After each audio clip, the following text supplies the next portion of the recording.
Hello అండి, అందరూ ఎలా ఉన్నారు? ఈరోజైతే మన ఛానల్లో ఒక మంచి చట్నీ రెసిపీని చూపించబోతున్నానన్నమాట.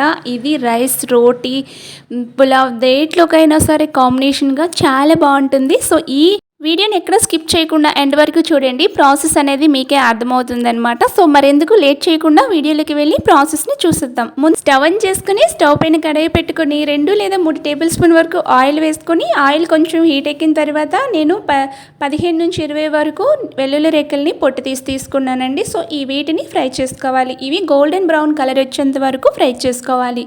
సో, ఇలా ఫ్రై చేసుకున్న వాటిని ఒక ప్లేట్లోకి తీసేసుకుందాం. తర్వాత ముందుగా నేను ఒక 5 టొమాటోల్ని తీసేసుకొని ఈ విధంగా కట్ చేసేసుకోవాలి. నేను వీడియో క్లిప్లో చూపిస్తున్న విధంగా టమోటాల్ని ఈ విధంగా ఇలా కట్ చేసేసుకోవాలన్నమాట. సో, నేను క్వాంటిటీ ఎంత తీసుకున్నానని ఇంత అని కాదండి, మీకు నచ్చినంత క్వాంటిటీ మీరు తీసేసుకోండి. ఇప్పుడు అదే పాన్లోకి వెల్లుల్లి ఫ్రై చేసుకున్న పాన్లోకేనే ఇప్పుడు టమోటాల్ని వీడియో క్లిప్లో చూపిస్తున్న విధంగా పెట్టుకోండి. ఈ విధంగా పెట్టేసుకోవాలన్నమాట. ఇలా పెట్టుకున్న తర్వాత దీనిపైన మూతను పెట్టేసి 2 నిమిషాల పాటు దీన్ని మీడియం ఫ్లేమ్లో పెట్టేసుకొని కుక్ చేసుకోవాలి. తర్వాత 2 నిమిషాల తర్వాత మళ్ళీ మూత తీసేసుకొని రెండో వైపుకి టర్న్ చేయాలి. ఈ విధంగా రెండు వైపులు కూడా తిప్పుకుంటూ ఫ్రై చేయాలన్నమాట. సో, ఇప్పుడు రెండో వైపుకి ఈ విధంగా తిప్పుకోవాలి. అందుకంటే ముందుగా మీ అందరికీ చిన్న రిక్వెస్ట్ అండి, మన ఛానల్ని ఇప్పటి వరకు ఎవరైనా సబ్స్క్రైబ్ చేసుకోకపోతే సబ్స్క్రైబ్ చేసుకోండి. అలాగే ఒక లైక్ కూడా చేయండి, మీ ఫ్రెండ్స్ అండ్ ఫ్యామిలీస్కి షేర్ చేయండి. ఇప్పుడు మళ్ళీ మూత పెట్టేసుకొని మళ్ళీ ఒక 2 నిమిషాలు దీన్ని కుక్ చేసుకున్న తర్వాత స్టవ్ని మీడియం ఫ్లేమ్లో పెట్టుకొని కుక్ చేసుకోండి. ఇప్పుడు పైన ఉన్న తొక్క అనమాట ఈ విధంగా ఊడొచ్చేస్తుంది అనమాట. ఇవి చల్లారాక ఈ తొక్కను తీసేసుకోండి, లేకపోతే చేయి కాలుతుంది. సో, ఇప్పుడు ఒక మ్యాషర్ ఉంటే మ్యాషర్తో దీన్ని మ్యాష్ చేసేసుకోవచ్చు. పప్పు గుద్దు ఉన్నా సరే అయిపోతుందండి. సో, నేనైతే ఈ విధంగా గరిటతో మ్యాష్ చేసేసుకున్నాను. ఇందులో కొంచెం వాటర్ వేసుకొని ఈ విధంగా కన్సిస్టెన్సీని రెడీ చేసేసుకొని పక్కన పెట్టుకోండి. ఇప్పుడు ముందుగా మనం వెల్లుల్లిని ఫ్రై చేసుకున్నాం కదా, ఈ వెల్లుల్లిని కూడా ఇప్పుడు చట్నీలోకి వేసేద్దాం అనమాట. సో, ఇలా వేయడం వల్ల చట్నీకి మంచి టేస్ట్ అయితే యాడ్ అవుతుంది. సో, వీటిని పక్కన పెట్టుకుందాం. ఇప్పుడు స్టవ్ ఆన్ చేసుకుని అదే పాన్లోకి 1 టేబుల్ స్పూన్ వరకు ఆయిల్ వేసుకోండి. ఆయిల్ హీట్ అయిన తర్వాత 1/2 స్పూన్ ఆవాలు, 1/2 స్పూన్ జీలకర్ర వేసుకోండి.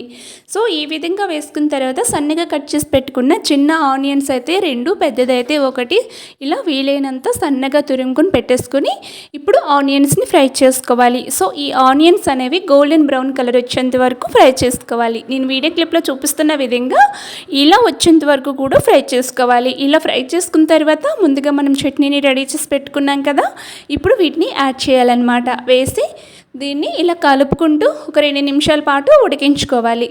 సో, ఈ విధంగా చేయటం వల్ల చాలా టేస్టీగా ఉంటుందన్నమాట. ఇప్పుడు సాల్ట్ మీ టేస్ట్ తగ్గట్టుగా వేసుకోండి. అలాగే పసుపు 1/2 స్పూన్, కారం 1 టేబుల్ స్పూన్ తీసుకోండి. మీరు తినే కారం బట్టి కారం వేసుకోవచ్చు అనమాట. అలాగే garam masala powder 1 table spoon వరకు వేసుకొని చక్కగా మిక్స్ చేసేసుకోండి. సో, ఈ విధంగా మిక్స్ చేసేసుకోవాలి. ఇలా చేసిన తర్వాత దీనిపైన మూతను పెట్టేసుకొని ఇంకా 2-3 నిమిషాల పాటు దీన్ని ఉడికించుకోవాలన్నమాట. సో, చాలా బాగుంటుందండి ఈ విధంగా చేయటం వలన. సో, 3 నిమిషాల తర్వాత మళ్ళీ తీసి చూపిస్తున్నాను. మనకైతే చట్నీ రెడీ అయిపోయింది. సో, చట్నీ అనొచ్చు, కర్రీ కూడా అనొచ్చు, అంత బాగుంటుందన్నమాట. చపాతీ, రోటీ, బటర్ నాన్ దేంట్లోకి తీసుకున్నా సరే చాలా బాగుంటుంది కాంబినేషన్. ఫైనల్గా కొత్తిమీర వేసుకొని గార్లిష్ చేసేసుకొని సర్వ్ చేసుకోవటమే. చాలా బాగుంటుంది. తప్పకుండా అందరూ కూడా ట్రై చేయవలసిన రెసిపీ అనమాట. సో, ఫ్రెండ్స్, మరి చూసారు కదా, ఫైనల్గా రెడీ అయిపోయింది. ఇప్పుడు ఇలా స్టవ్ని ఆఫ్ చేసేసుకొని కిందకి దించేసుకొని ఒక బౌల్లోకి తీసుకొని సర్వ్ చేసుకోవటమే. చాలా టేస్టీగా, ఈజీగా, సింపుల్గా చేసుకునే రెసిపీ ఏదంటే ఇదనే చెప్పొచ్చు అనమాట. రైస్తో అయితే చాలా బాగుంటుంది. ఇంకా మన ఛానల్లో మంచి మంచి వీడియోస్ అయితే ఉన్నాయండి. మీరు వీలుంటే చూడాలనుకుంటే చూడొచ్చు అనమాట. సో, ఇంకా మంచి మంచి videos, sweet recipes, snacks recipes, breakfast recipes చాలానే వస్తాయన్నమాట. సో, మీ అందరూ కూడా చేయవలసింది ఏంటంటే ఒక లైక్ ఇచ్చి ఛానల్కి సబ్స్క్రైబ్ చేయడం వల్ల మీ అందరూ నాకు సపోర్ట్ చేసే వాళ్ళు అవుతారనమాట. సో, మరి చూస్తుంటేనే ఇప్పుడిప్పుడు ట్రై చేయాలనిపిస్తుంది కదా. ఎంత యమ్మీగా, టేస్టీగా, కలర్ఫుల్గా చాలా బాగుంటుందండి. మనమైతే ఇందులో ఎలాంటి కలర్స్ అయితే వాడలేదు. చాలా బాగుంటుంది.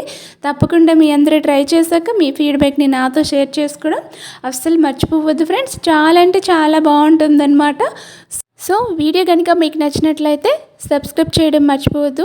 ఇలాంటి మరెన్నో టేస్టీ వెరైటీ రెసిపీస్ కోసం ఛానల్ని సబ్స్క్రైబ్ చేసి పక్కనే ఉన్న బెల్ బటన్ని క్లిక్ చేసుకోండి.